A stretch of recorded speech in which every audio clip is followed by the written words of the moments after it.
Can you hear us and set the scene for us?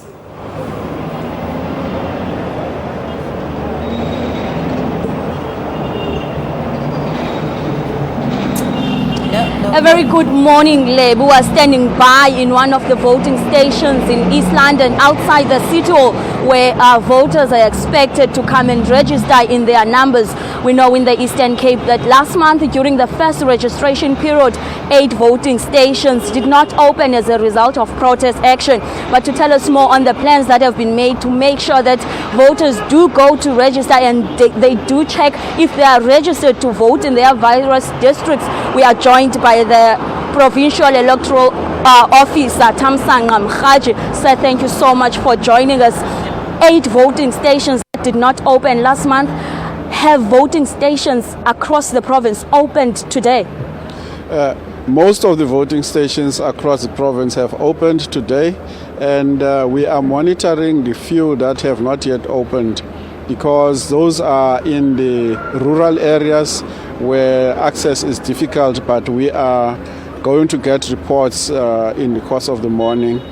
There are some areas of concern, like 3 voting stations in Tabankulu, where we are arranging with SABC that those voting stations must also open. They have not yet opened. An area of concern also is in Elliotdale, where there have been protests for the last few weeks, and we expect those protests to affect voter registration. But we have put in place plans. We are working with SABC for security.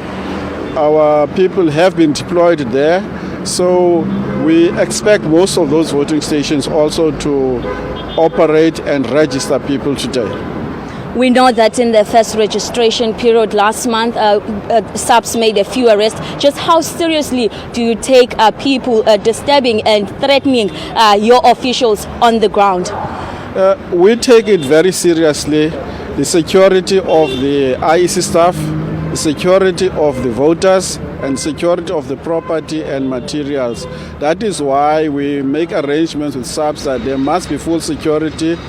And although for registration we arrange for them to patrol, but in areas where there is a high risk hotspots, they actually deploy police to remain at the voting station and ensure that there is security. All right, lastly, Mr. Mraji, you are expected to register at least 80% of the voting age population. How far are we from reaching that target? As a province, we've done very well.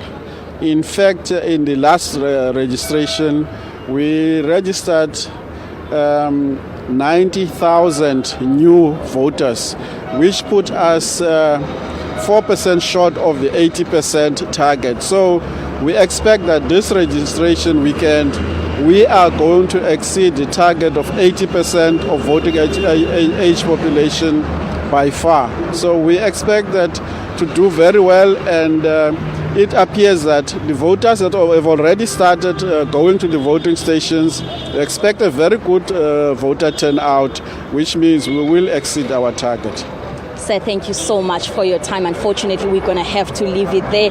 That was the IEC Provincial Electoral Officer, Thamsanqa Mraji, confident that they are going to exceed the 80% target that they have to register for the local government elections come August the 3rd. We also spoke earlier this week with the MEC, CASA for Cooperative Governance, who are saying that they have set aside money to make sure that road infrastructure is well taken care of, so that IEC is able to access even the deep rural areas of the province. They're also going to beef up security, working together with the IEC, bring in the defense force if needs be, as long as a right to vote is secured and people are allowed to vote. For now, it's back to you.